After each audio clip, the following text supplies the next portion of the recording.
Parte 1, capítulo 16. Em princípio, havia murmúrios. Estudantes se reuniam em grupos em cantos escuros e balançavam suas cabeças nervosos toda vez que se aproximava alguém novo. E em murmúrios se ouvia as palavras, o expurgo. Nas filas das cooperativas e nos transvias, as pessoas perguntavam: "Você já ouviu falar do expurgo?" Nas colunas do Právida havia muitas menções sobre o estado deplorável das faculdades vermelhas e do expurgo que se aproximava. E então, ao final do semestre de inverno, no Instituto Tecnológico, na universidade e em todos os institutos de ensino superior, apareceu um grande aviso com enormes letras escritas em lápis vermelho: o expurgo. O aviso direcionava todos os estudantes para a secretaria, onde receberiam questionários que deveriam preencher de imediato e, após pedirem ao seu upravidon que certificasse a veracidade das respostas, devolvê-los ao comitê do expurgo. As escolas da URSS deveriam ser purificadas de todas as pessoas socialmente indesejáveis. Aqueles que fossem julgados socialmente indesejáveis seriam expulsos e não voltariam a ser admitidos em nenhuma faculdade. Jornais bradavam por todo o país como trompetes. A ciência é uma arma da luta de classes. As escolas proletárias são para o proletariado. Não educaremos nossos inimigos de classe. Havia aqueles que tinham o cuidado de não permitir que esses trompetes fossem ouvidos em alto e bom som do outro lado da fronteira. Kira recebeu seu questionário no instituto e Léo na universidade. Eles se sentaram em silêncio na mesa de jantar, respondendo às perguntas. Não jantaram muito naquela noite. Quando assinaram os questionários, sabiam que tinham assinado a sentença de morte de seu futuro, mas não disseram isso em voz alta e nem olharam um para o outro. As principais perguntas eram: quem eram seus pais? Qual era a profissão de seu pai antes do ano de 1917? Qual era a profissão de seu pai do ano de 1917 até o ano de 1921? Qual é a profissão de seu pai hoje? Qual é a profissão de sua mãe? O que você fez durante a Guerra Civil? O que o seu pai fez durante a Guerra Civil? Você é membro de um sindicato? Você é membro de um partido comunista? Qualquer tentativa de dar uma resposta falsa era inútil. As respostas iriam ser investigadas pelo Comitê do Expurgo e pela GPU. Uma resposta falsa seria punida com detenção, prisão ou outras penas, inclusive a capital. A mãe de Kira tremeu um pouco quando ela entregou o questionário ao Comitê do Expurgo, que tinha a resposta. Qual era a profissão de seu pai antes de 1917? Proprietário da fábrica de tecidos Argonov. O que esperava aqueles que fossem expulsos? Ninguém se atrevia a imaginar. Ninguém o mencionava. Os questionários eram entregues e os estudantes esperavam ser chamados pelo comitê. Esperavam em silêncio, os nervos tensos como cabos. Nos longos corredores das faculdades, onde as correntes turbulentas de estudantes formavam coágulos inquietos, eles cochichavam que sua origem social era o mais importante, que se você fosse de ascendência burguesa, não tinha chance. Que se seus pais tivessem sido ricos, você ainda era um inimigo de classe. Mesmo que estivesse morrendo de fome e que você deveria tentar, se pudesse, às custas de sua alma imortal, se tivesse uma, provar sua procedência da fábrica ou do arado. Havia mais jaquetas de couro, lenços vermelhos e cascas de girassol nos corredores das faculdades, e piadas a respeito. Meus pais, claro, foram uma campesina e 2 trabalhadores. Era novamente primavera. A neve derretida perfurava as calçadas e jacintos azuis eram vendidos nas esquinas. Mas aqueles que eram jovens já não pensavam na primavera. E os que ainda pensavam já não eram mais jovens.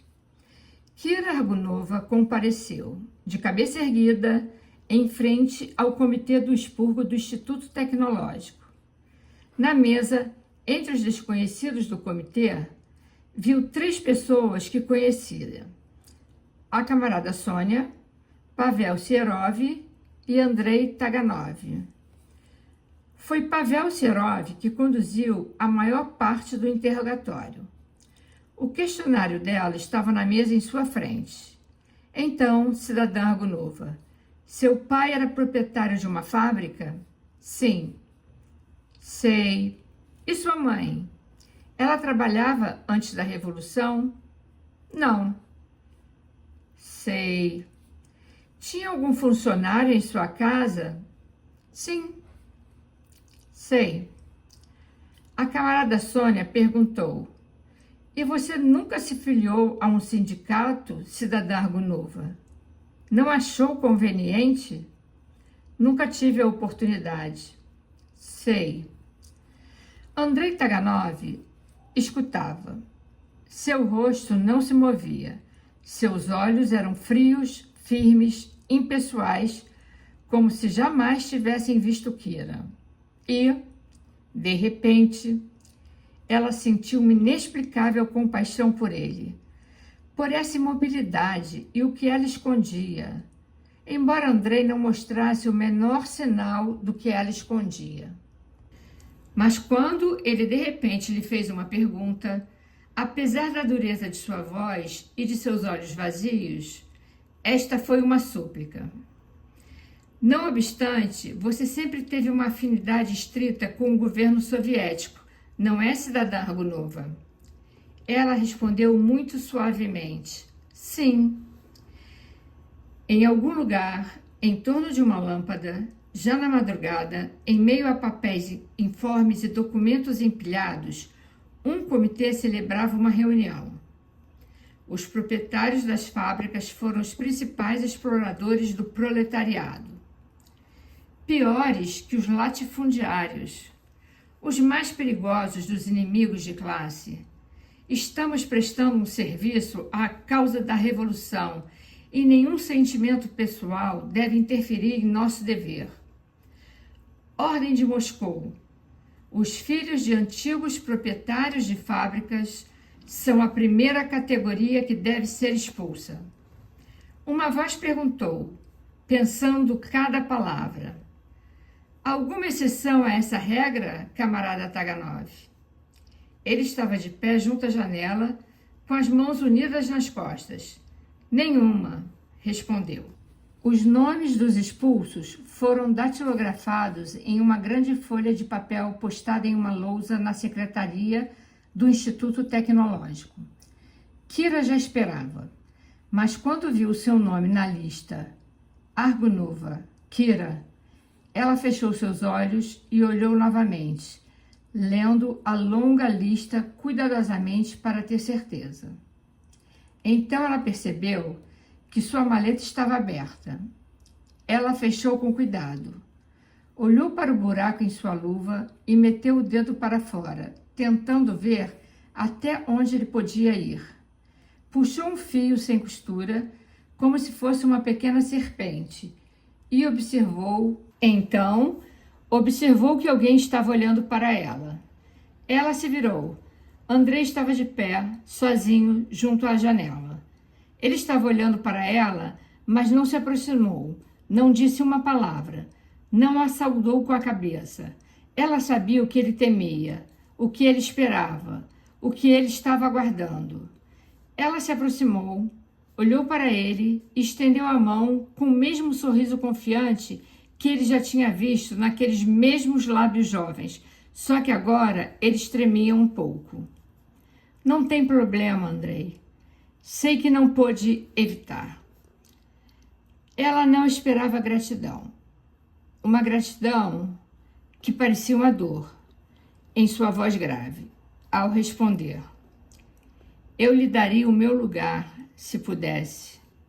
Ah, não tem problema. Bem, suponho que não serei engenheira, no fim das contas. Suponho que não construirei pontes de alumínio. Ela tentou rir.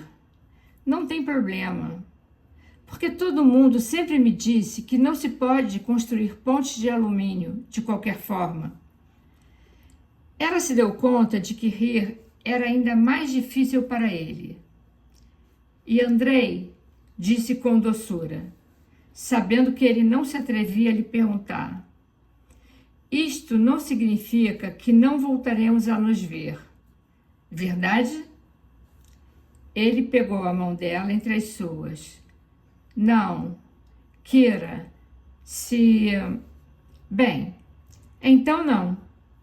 Dê-me o seu número de telefone e seu endereço para que eu possa ligar, porque não nos veremos mais aqui. Somos tão bons amigos que... Não é curioso? Nunca soube onde você mora. É tudo para o melhor. Talvez sejamos melhores amigos agora. Quando chegou em casa, Léo estava jogado na cama e não se levantou. Ele olhou para ela e riu. Riu de forma seca, monótona e sem sentido. Ela ficou de pé, parada, olhando para ele. Eles te expulsaram? Perguntou ele, deitando apoiado no cotovelo, seu cabelo caindo sobre o rosto. Não me diga. Já sei. Eles te chutaram de lá, como um cachorro. Eles me chutaram também, como 2 cachorros. Parabéns, Kira Argunova. Meus sinceros parabéns proletários. Léo, você bebeu?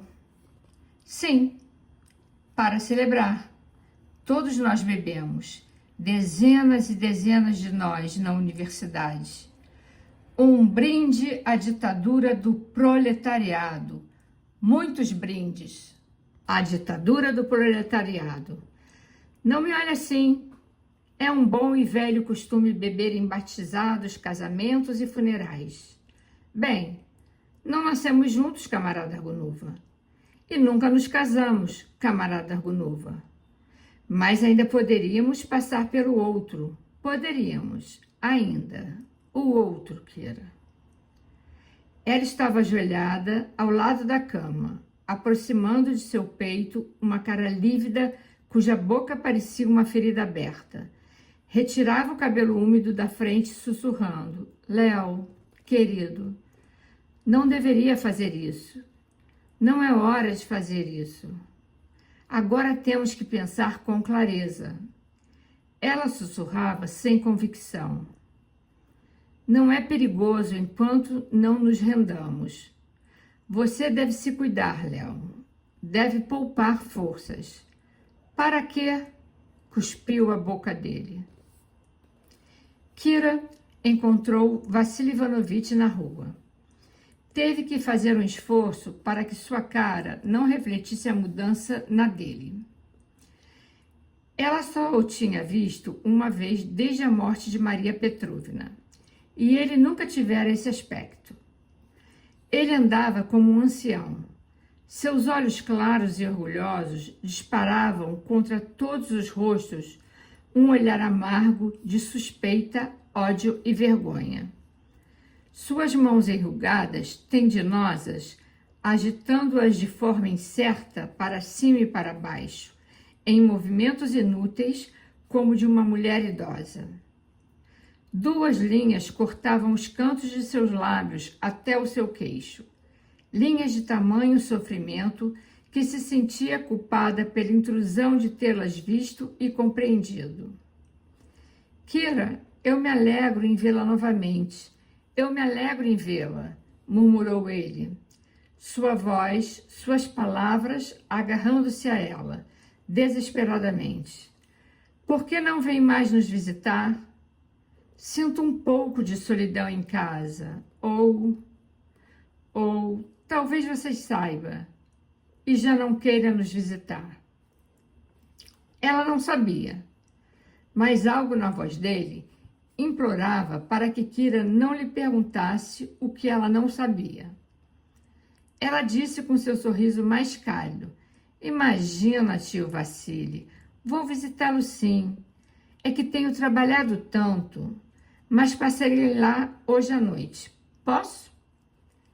Ela não perguntou sobre Irina e Victor, tampouco se eles também tinham sido expulsos. Como após um terremoto, todos olhavam ao seu redor com cautela, contando as vítimas com medo de fazer perguntas. Naquela noite, após o jantar, foi visitar os Dunaev. Tinha convencido Léo a se deitar. Tinha febre e suas bochechas ardiam avermelhadas. Tinha deixado uma jarra de chá gelado junto à cama e disse a ele que voltaria logo. Em uma mesa sem toalha, sob uma lâmpada sem abajur, Vassili Ivanovitch estava sentado lendo um velho livro de Chekhov.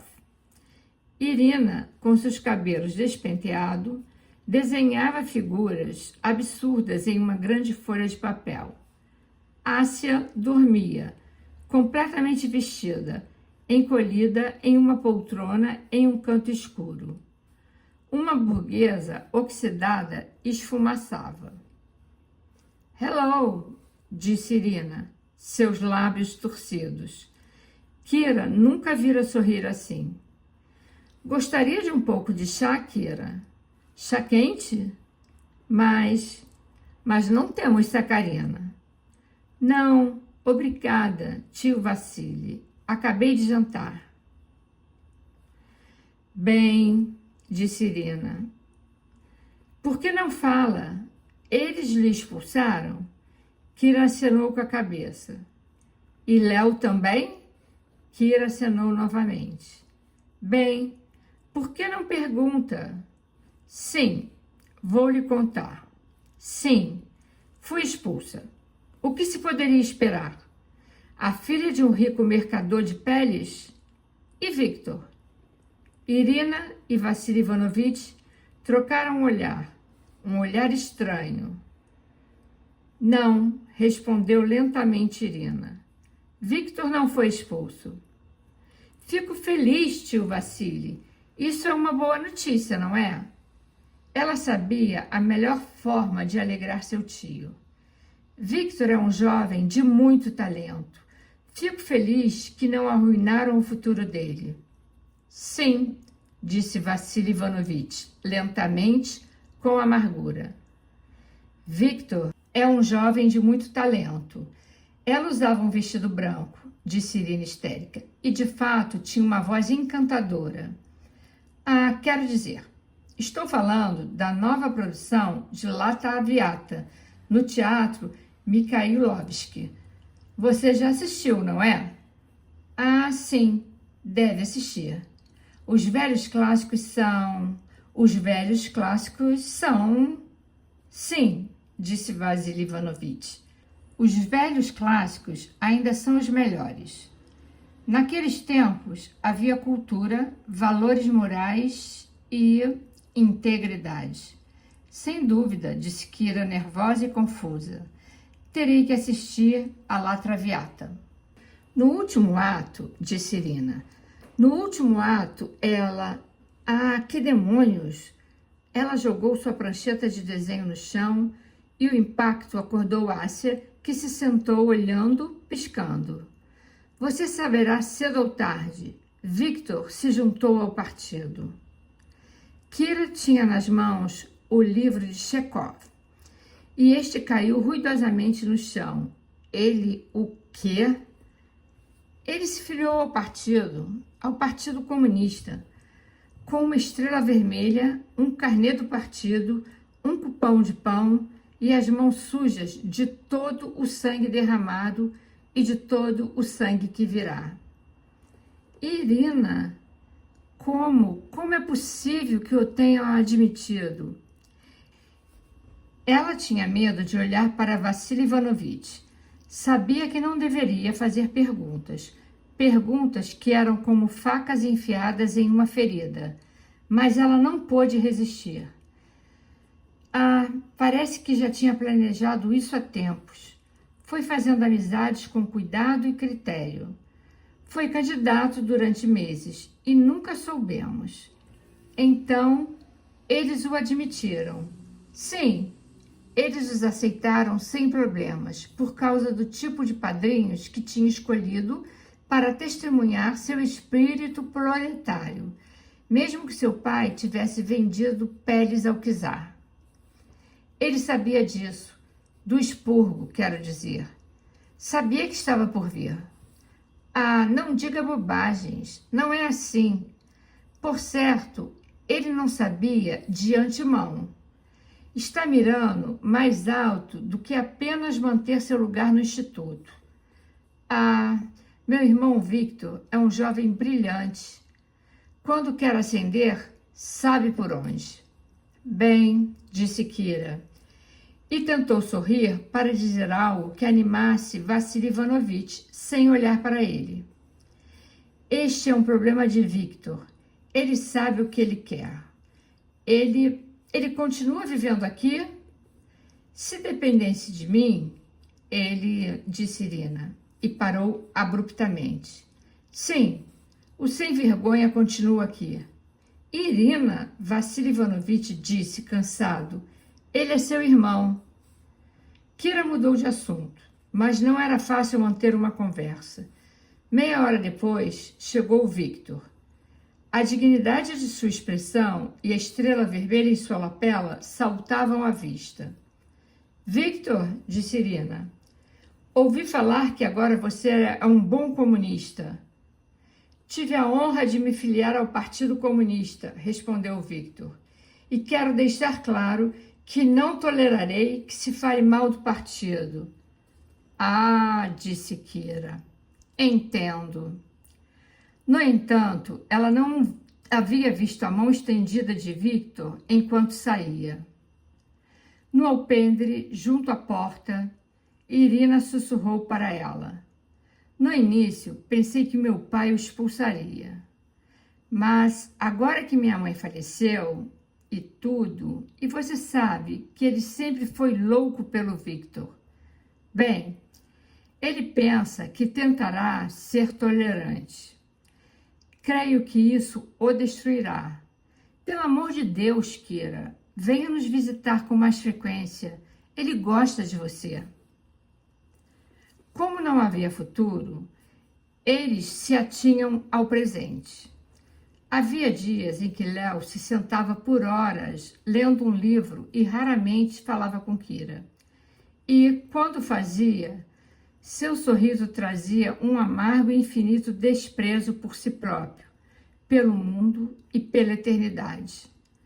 Certa vez, ela o encontrou bêbado, apoiado na mesa, olhando atento para um copo quebrado no chão.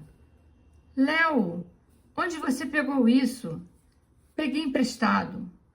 Peguei emprestado de nossa querida vizinha, a camarada Marisha. Sempre tem muitos. Léo, por que você faz isso? Por que não? Por quê? Quem nesse maldito mundo pode me dizer por que eu não deveria fazê-lo? Mas havia dias em que uma nova calmaria repentinamente iluminava seus olhos e seu sorriso. Ele esperava Kira chegar em casa do trabalho e quando ela entrava, corria para tomá-la em seus braços.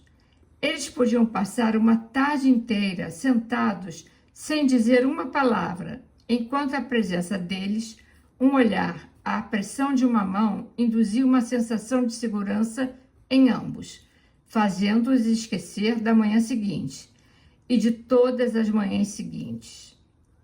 De mão dadas, caminhavam por ruas silenciosas e iluminadas nas noites brancas da primavera. O céu era como um vidro opaco cuja irradiação, sem sol, parecia vinda de outro lugar. Podiam-se ver na cidade imóvel, que não dormia, sob essa estranha luz leitosa. Ele pressionava com força seu braço contra o dela, e quando estavam sozinhos em uma rua ampla, iluminada pelo crepúsculo e deserta, ele se inclinava para beijá-la. Os passos de Kira eram decididos. Havia muitas questões no futuro, mas aqui, ao lado dela, estavam as coisas que lhe davam certeza: o corpo ereto e tenso de Léo, suas longas e finas mãos, sua altiva boca com o sorriso arrogante que respondia todas as perguntas. E, às vezes, ela sentia pena daqueles inúmeros seres anônimos ao seu redor que buscavam febrilmente algumas respostas e que, em sua busca, esmagavam os outros, talvez até ela mesma. Mas eles não podiam esmagá-la, porque ela tinha a resposta. Não se fazia perguntas sobre o futuro. O futuro era Léo. Léo estava muito pálido e se calava com muita frequência. Suas têmporas azuladas pareciam veias no mármore. Ele tossia e engasgava. Tomou remédios para a tosse que não adiantaram e se recusou a visitar um médico. Kira via Andrei com frequência. Ela tinha perguntado a Léo se ele se importava. Não, tudo bem, ele tinha respondido. Se vocês são amigos... Só que, por favor, não o traga aqui. Não tenho certeza de que posso ser cordial com um deles. Ela não convidou Andrei para visitá-la. Telefonava para ele aos domingos e sorria jovialmente enquanto falava. Você quer me ver, Andrei? Às 2 em ponto, no jardim de verão, na entrada da doca. Eles se sentavam em um banco enquanto as folhas dos carvalhos lutavam contra o brilho do sol sobre suas cabeças e falavam de filosofia. Às vezes, ela sorria quando se dava conta de que Andrei era o único com quem podia pensar e falar sobre ideias. Não tinha nenhum motivo para se verem. Não obstante, se viam e escolhiam datas para voltarem a se ver. Ela se sentia estranhamente confortável e ele ria de seus vestidos curtos de verão e sua risada era extremamente feliz. Uma vez, ele a convidou para passar o domingo no campo. Kira tinha ficado na cidade durante o verão. Não pôde recusar. Léo tinha encontrado um trabalho aos domingos. Quebrar os tijolos de madeira das calçadas com um grupo que consertava as ruas. Não se opôs ao passeio dela. No campo, ela viu um mar calmo que cintilava abaixo do sol, uma areia dourada que o vento empurrava, formando leves ondulações homogêneas, e as elevadas folhas vermelhas dos pinheiros, com suas convulsas raízes nuas para a areia e o vento, cujas pinhas rolavam até se encontrarem com as conchas marinhas. Kira e Andrei disputaram uma prova de natação que ela venceu. Mas quando correram pela praia em traje de banho, fazendo saltar a areia sob seus calcanhares e salpicando os pacíficos turistas de fim de semana, Andrei venceu. Ele agarrou e ambos caíram rolando juntos.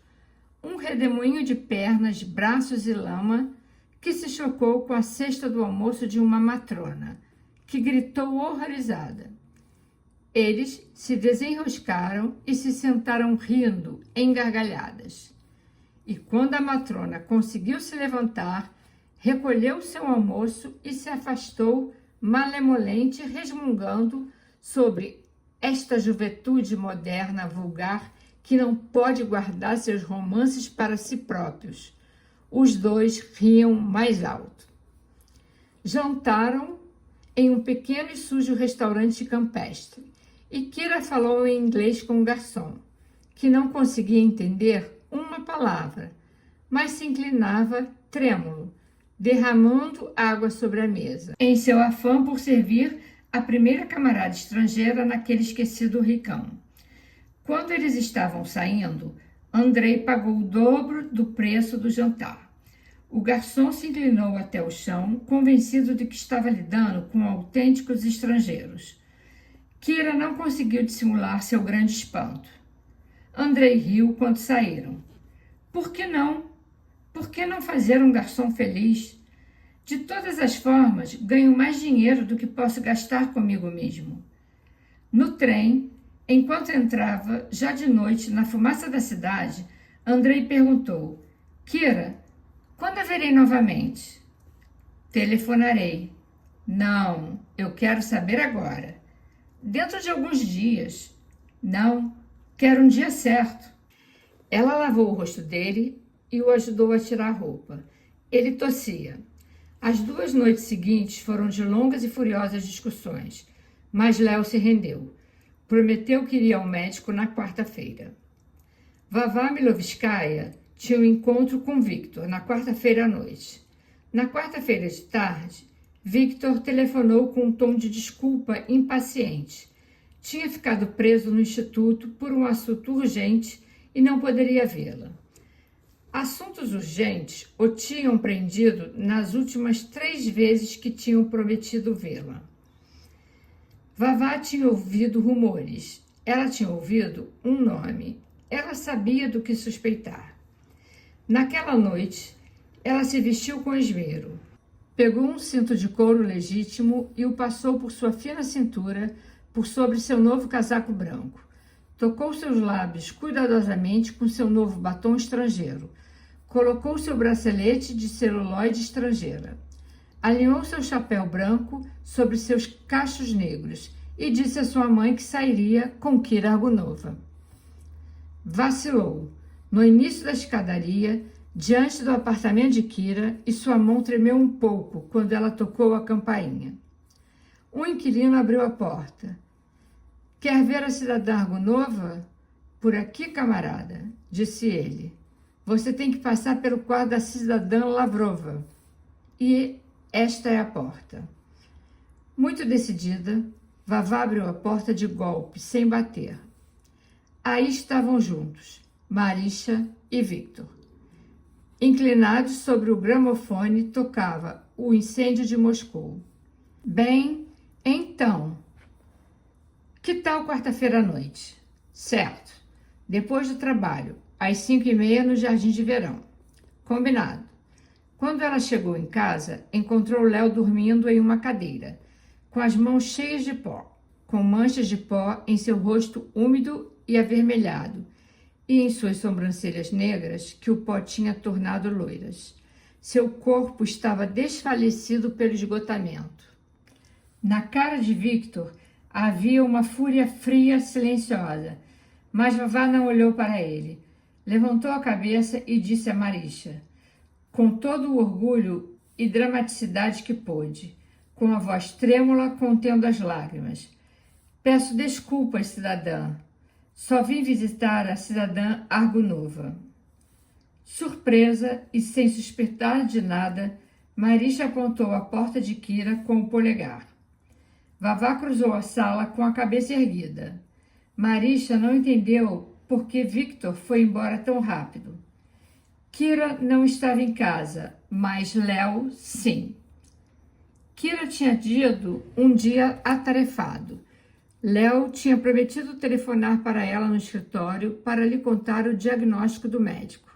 Não telefonou.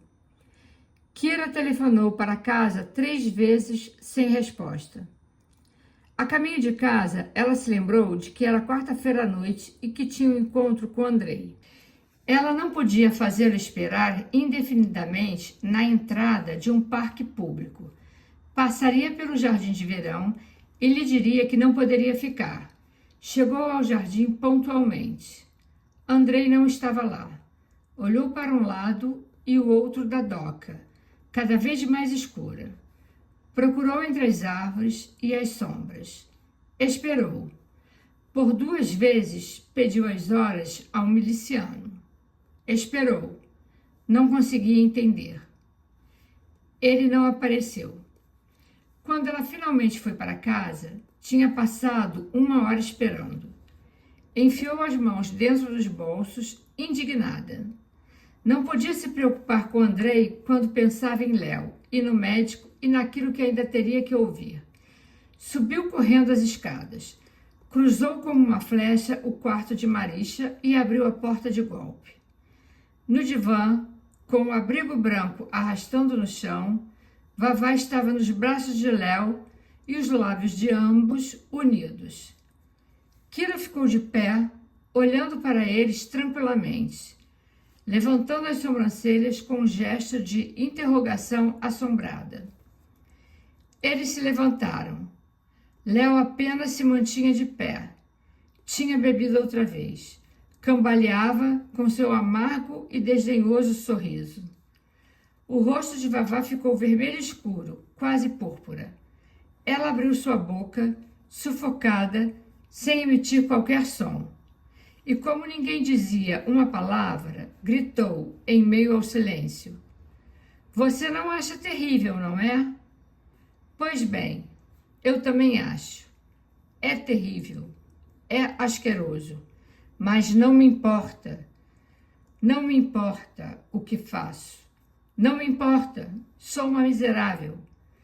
Mas não sou a única. Mas isso não importa. Nem me importa, não me importa. Vavá começou a chorar histericamente e saiu depressa, batendo a porta. Os outros 2 não se moveram. Ele zombou. Bem, diga. Ela respondeu lentamente. Não tenho nada a dizer. Havia de se visitar os escritórios centrais dos serviços médicos do Estado. Longas horas de espera nos corredores sombrios e úmidos que fediam a ácido carbônico e roupa suja. Havia secretários que se esqueciam dos compromissos e assistentes que diziam: sinto muito, cidadã. O próximo, por favor. Havia jovens executivos com pressa e funcionários que resmungavam: eu disse que ele foi embora, já passou do horário, precisamos fechar. Você não pode passar a noite aqui sentada. Ao final das 2 primeiras semanas, ela aprendeu de forma tão categórica que parecia um tipo de certeza mística que se alguém padecia de tuberculose, precisava ser membro de um sindicato e obter um despacho sindical para um sanatório sindical. Havia de se ver funcionários, dar nomes e oferecer cartas de recomendação, pedindo alguma exceção. Havia de se ver chefes sindicais que escutavam suas súplicas com olhares surpresos e irônicos. Alguns riam, outros davam de ombros, e outros chamavam seus assessores para que a escoltassem até a saída. Um disse que podia e que o faria, mas citou uma cifra que ela não teria podido pagar nem com o salário de 1 ano de trabalho. Ela estava firme, ereta, e sua voz não tremia, e ela não tinha medo de suplicar. Era sua missão, seu objetivo, sua cruzada. Às vezes, ela se perguntava por que as palavras, mas ele irá morrer, significavam tão pouco para eles. E por que as palavras, mas ele não é um trabalhador sindicalizado, significavam tão pouco para ela. E por que isto parecia tão difícil de explicar? Ela obrigou Léo a pesquisar também. Ele a obedeceu sem discutir, sem reclamar, sem esperança. Ela tentou tudo que pôde. Ela pediu ajuda a Victor, que respondeu dignamente: minha querida prima, quero que entenda que minha filiação ao partido é um dever sagrado que não se pode utilizar para obter vantagem de caráter pessoal. Ela pediu a Marisha. Marisha riu. Com todos os nossos sanatórios lotados como barris de arenque e listas de espera até a próxima geração, e camaradas trabalhadores apodrecendo vivos esperando, e ele nem sequer está doente ainda.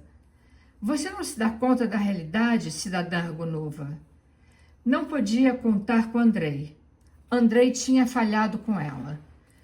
Por diversos dias, após o encontro que tinha perdido, telefonou várias vezes para Lídia para lhe perguntar o mesmo. Andrei Taganov esteve aí? Recebeu alguma carta para mim? No primeiro dia, Lídia disse, não. No segundo dia, Lídia riu e quis saber o que estava acontecendo. Era um romance? E disse que contaria para Léo. Logo Léo, que é tão bonito. E Kira interrompeu com impaciência. Ah, chega de bobagens, Lídia. É importante. Avise-me assim que souber alguma coisa, sim? Lídia não soube nada dele. Uma noite, na casa do Dunaev, Kira perguntou a Victor, casualmente, se ele vira Andrei Taganov no instituto. Claro, disse Victor. Vejo ele todos os dias. Ela estava magoada, estava com raiva, estava desconcertada. O que ela tinha feito? Pela primeira vez, Kira questionou seu próprio comportamento. Tinha feito alguma bobagem naquele domingo no campo? Tentou se lembrar de cada palavra, de cada gesto. Não encontrou nenhuma falha. Ele tinha parecido mais feliz que nunca. Após um tempo, tinha decidido que deveria confiar na amizade deles e lhe dar uma chance para se explicar. Ela telefonou para ele. Ouviu a velha voz da senhoria gritando. Camarada Taganov! E gritava com uma entonação assertiva que fazia pensar que ele estava ali. Houve uma longa pausa e a senhoria voltou e perguntou, da parte de quem? E antes de Kira pronunciar a última sílaba de seu nome, ouviu a senhoria gritar, não está em casa. Em seguida, desligou o telefone de golpe. Kira também desligou de golpe. Ela decidiu esquecer Andrei Taganov. Demorou um mês, mas, ao final dele, ela se convenceu de que as portas dos sanatórios do Estado estavam fechadas para Léo e que ela não poderia abri-las. Havia sanatórios privados na Crimeia. Os sanatórios privados custavam dinheiro. Ela conseguiria o dinheiro. Kira marcou uma reunião com o camarada Voronov e pediu um adiantamento de salário. Um adiantamento de 6 meses.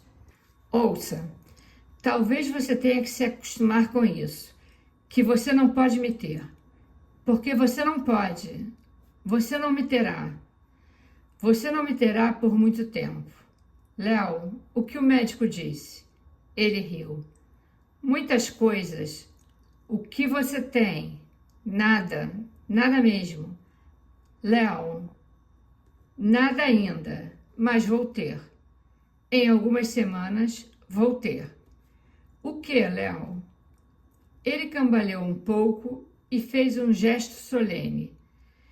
Não é grande coisa, apenas tuberculose. O médico perguntou, você é esposa dele? Kira hesitou e depois respondeu, não. O médico disse, entendo.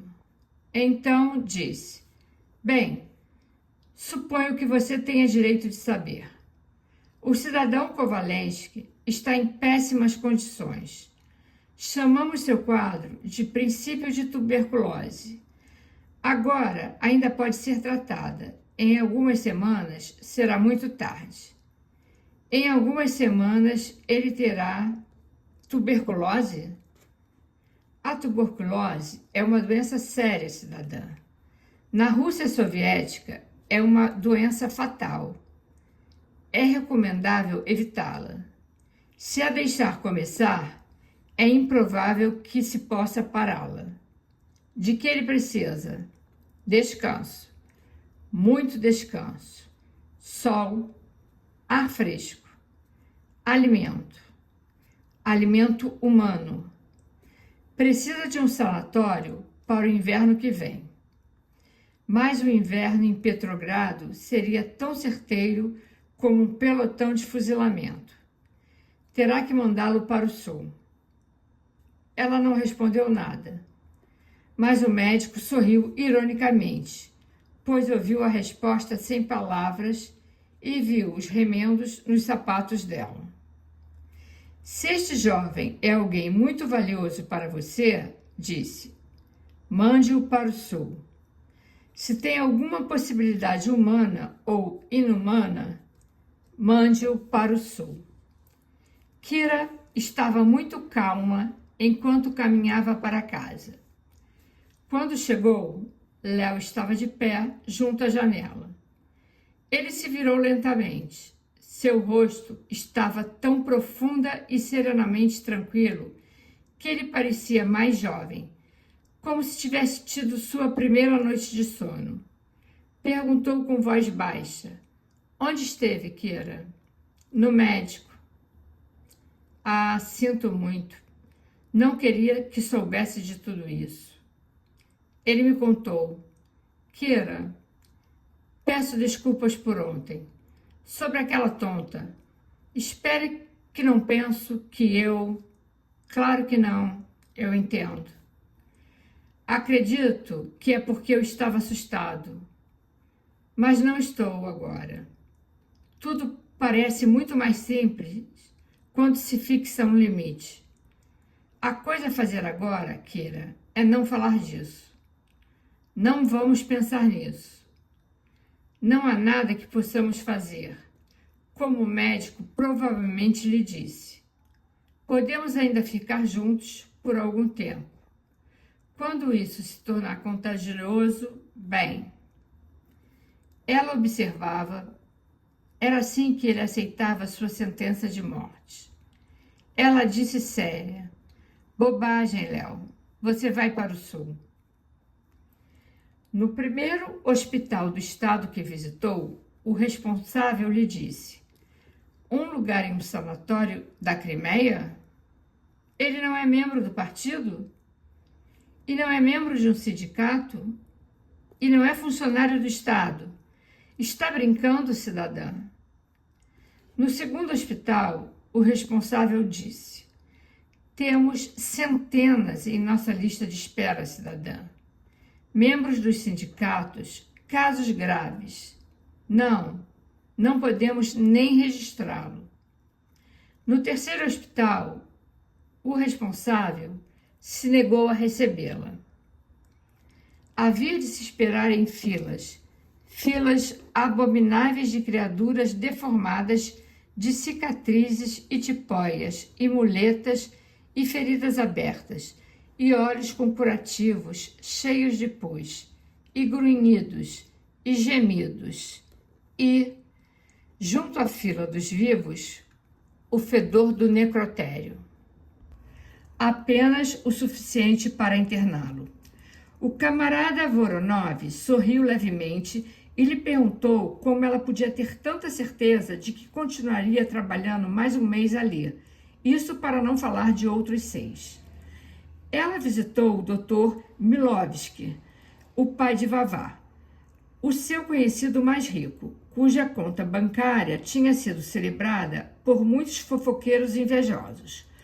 A cara do Dr. Milovsky ficou muito vermelha e suas mãos rechonchudas gesticulavam para Kira, histéricas, como se quisessem espantar um fantasma.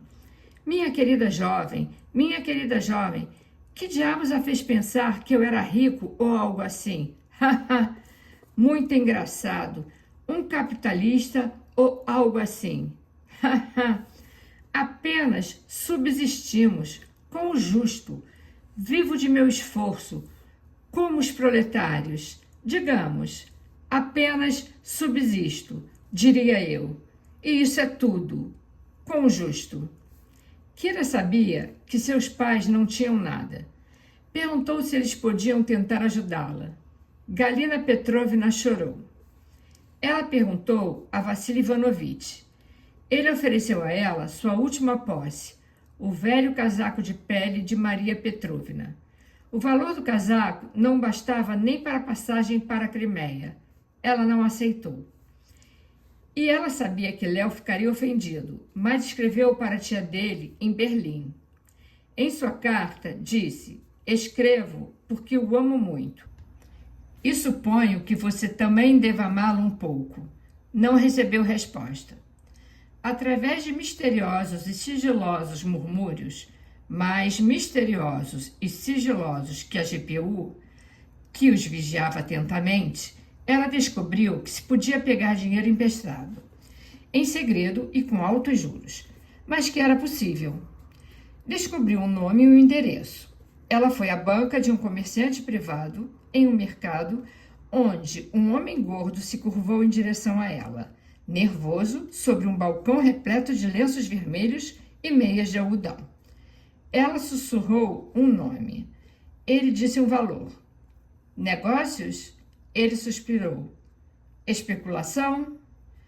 Ela sabia que era melhor dizer sim.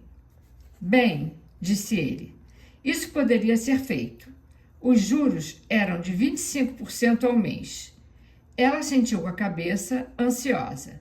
Que tipo de garantia a cidadã poderia oferecer? Garantia? Certamente ela sabia que não lhe emprestariam dinheiro por conta de sua beleza. Peles ou diamantes serviriam. Boas peles e quaisquer tipos de diamantes. Ela não tinha nada a oferecer. O homem se afastou como se nunca tivesse falado com ela em sua vida.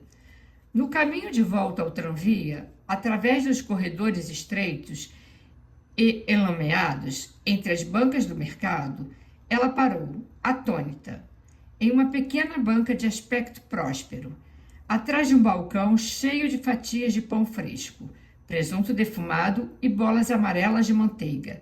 Viu uma cara conhecida. Grossos lábios vermelhos sobre um nariz chato com narinas amplas e verticais. Lembrou-se do especulador do trem da estação, Nikolaevski, com o casaco forrado de pele, que cheirava a azeite de cravo. Ele havia progredido na vida. Sorria para os clientes sob uma cortina de salames. No caminho de volta para casa, lembrou-se de alguém que tinha dito: ganho mais dinheiro do que posso gastar comigo mesmo. Alguma coisa ainda importava? Ela iria ao instituto e tentaria falar com Andrei. Trocou de tranvia para chegar ao instituto. Ela viu Andrei vindo por um corredor e ele olhava para ela diretamente, de modo que os lábios dela começaram a formar um sorriso para cumprimentá-lo, mas, de repente, ele se virou e entrou em um auditório, batendo a porta com força. Ela ficou ali petrificada, sem se mover, por um longo tempo. Quando chegou em casa, Léo estava de pé no meio do quarto, com um papel amassado em sua mão, seu rosto distorcido pela raiva. Com que direito? Gritou ele. Do escritório da camarada Bitiuk caiu na gargalhada. Ora, ora, ora, uma leal cidadã como a camarada Argunova na casa do campesino vermelho. Qual é o problema, camarada? Perguntou a camarada Bitiuk, nervosa, e serviu. Qual é o problema? É uma piada, gritou a camarada Sônia. Uma ótima piada. Kira encolheu os ombros, resignada. Não podia esperar outra coisa. Quando chegou o momento de reduzir o pessoal da casa do campesino e vi seu nome entre aqueles demitidos como elementos antissociais, não ficou surpresa. Não fazia diferença. Gastou a maior parte de seu último salário para comprar ovos e leite para Léo, que ele nem tocou. Durante o dia, Kira estava tranquila, com a calma de um rosto vazio, de um coração vazio, de uma mente vazia, de todos os pensamentos, exceto um. Ela não tinha medo, pois sabia que Léo tinha que ir para o sul. E ele iria, e ela não podia duvidar disso, de modo que não tinha nada a temer. Mas daí a noite chegou. Sentia o corpo dele gelado e úmido, próximo ao dela. Ela o ouvia tossir.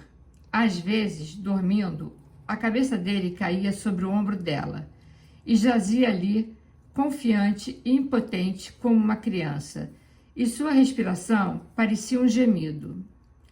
Ela viu a bolha vermelha nos lábios agonizantes de Maria Petrovna e ouviu seu grito: Kira, eu quero viver, eu quero viver. Ela conseguia sentir a respiração quente e ofegante de Léo em seu pescoço. Então, já não sabia se era Maria Petrovna ou Léo gritando, quando já era muito tarde. Kira, eu quero viver, eu quero viver. Estava enlouquecendo? Era tão simples. Precisava de dinheiro, uma vida, a vida dele, e dinheiro. Ganho mais dinheiro do que posso gastar comigo mesmo. Kira, eu quero viver, eu quero viver. Ela tentou conseguir dinheiro pela última vez. Estava caminhando por uma rua escorregadia devido às chuvas do outono. Em suas calçadas escuras se fundiam as luzes amarelas. O médico dissera que cada semana era crucial. Agora, cada dia contava.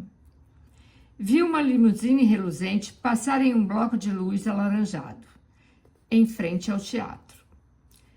Dela saiu um homem. Seu casaco de pele brilhava como os paralamas de seu carro.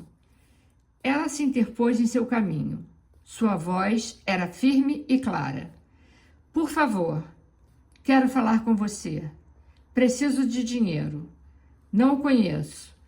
Não tenho nada a oferecer. Sei que não se deve fazer isso, mas você entenderá, porque é muito importante. É para salvar uma vida. O homem parou. Jamais ouvira uma súplica que fosse uma ordem. Virando os olhos com um gesto valorativo, perguntou: de quanto você precisa? Ela respondeu: o quê? Disse engasgando-se. Por uma noite? As suas irmãs ganham isso em uma vida inteira. Ele não conseguiu entender por que aquela garota estranha deu a volta e atravessou a rua depressa, passando por cima das poças como se ele fosse sair correndo atrás dela. Ela fez uma última súplica ao Estado. Foram necessárias muitas semanas de telefonemas. Então, você está se metendo nos meus assuntos agora? Escrevendo cartas? Quem lhe pediu para escrever? Sobre a mesa, ela viu o envelope com um selo alemão. O destinatário era Léo. O que ela diz, Léo? Você quer saber? Você realmente quer saber? Ele jogou a carta na cara dela. Ela apenas se lembraria de uma frase. Não há nenhuma razão pela qual você deveria esperar alguma ajuda nossa. E menos ainda quando você vive com uma vagabunda sem vergonha, que teve a audácia de escrever para pessoas respeitáveis. No primeiro dia chuvoso do outono, uma delegação do Clube de Trabalhadoras Têxteis visitou a casa do campesino. A camarada Sônia era membro honorário da delegação. Quando viu Kira junto aos arquivos, cartas, introduções, secretários e assistentes, mas conseguiu uma reunião com um dos funcionários mais poderosos de Petrogrado. Ela iria vê-lo em pessoa, cara a cara. Ele conseguiria isso. Entre ele e o poder que poderia utilizar, interpunha-se apenas a habilidade dela para convencê-lo. O oficial estava sentado em sua mesa. Uma grande janela surgia atrás dele, que permitia a entrada de um fio de luz, criando a atmosfera de uma catedral. Kira estava de pé, em frente a ele. Ela olhou diretamente para ele. Seus olhos não eram hostis, nem suplicantes, mas claros, confiantes e serenos. Sua voz era muito tranquila, muito pura, muito jovem. Camarada comissário, veja bem, eu o amo e ele está doente. Sabe o que é a doença? É algo estranho que toma conta do seu corpo e que você não consegue impedir. E então ele morre. E agora a vida dele depende de algumas palavras e de uma folha de papel. E isso é muito simples quando se vê as coisas como são. É apenas algo feito por nós. E talvez acertemos. E talvez erremos. Mas o risco que corremos é desesperador, certo? Não querem enviá-lo para um sanatório porque não escreveram o nome dele em uma folha de papel com muitos outros nomes, chamando isso de filiação a um sindicato. É apenas tinta, sabe? E papel. E algo que pensamos. Você pode escrever nele e rasgá-lo em pedaços e reescrevê-lo. Mas o outro, aquilo que toma conta do seu corpo, você não consegue impedi-lo. Você não faz as perguntas sobre isso. Camarada comissário, sei que são importantes essas coisas como o dinheiro, os sindicatos e aqueles papéis e tudo.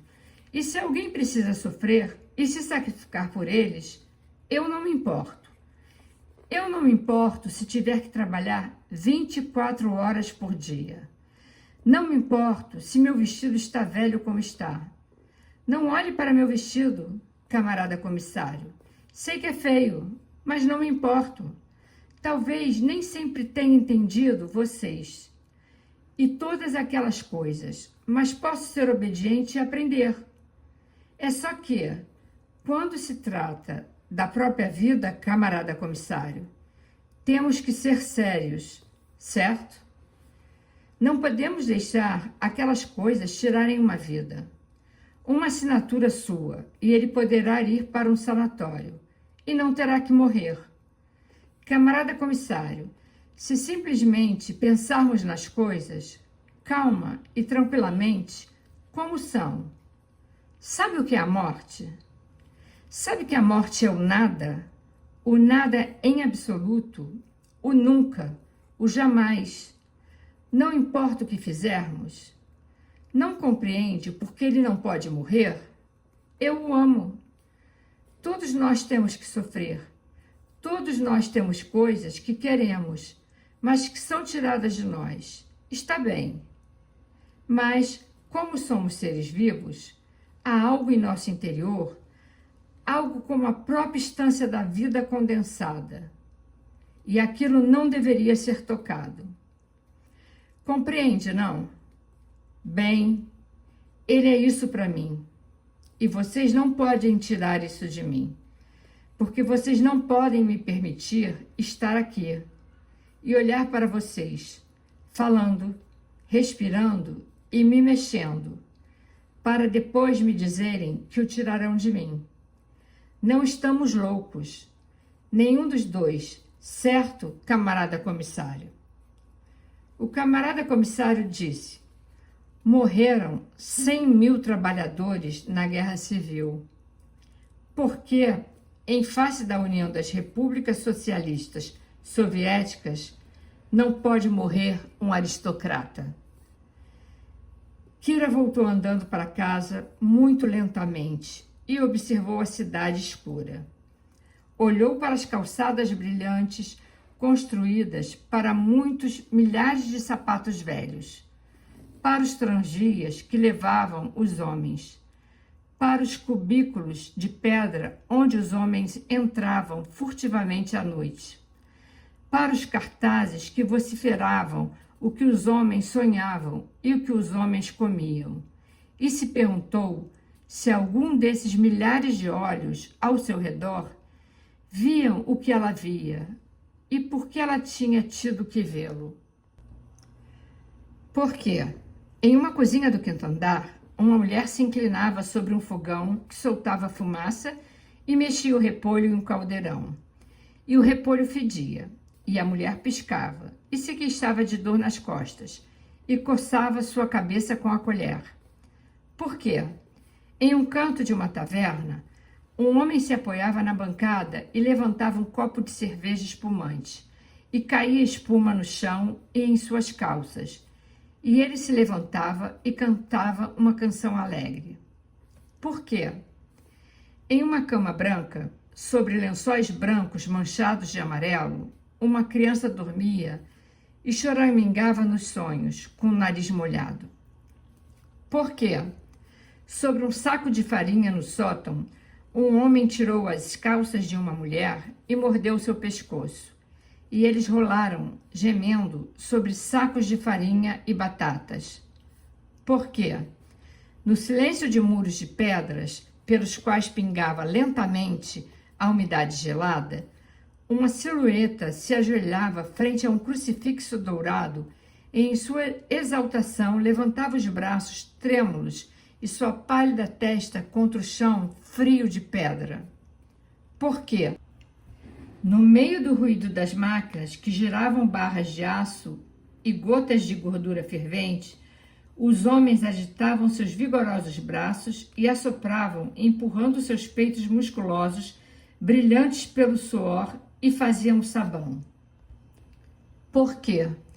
Em banheiros públicos, vapor vinha de caldeirões de cobre, e os corpos vermelhos e gelatinosos se sacudiam e esfregavam com sabão, suspirando, se contorcendo, tentando rasgar as costas úmidas, enquanto caía água suja e borbulhante pelo chão até o esgoto. Leo Kovalensky estava condenado à morte.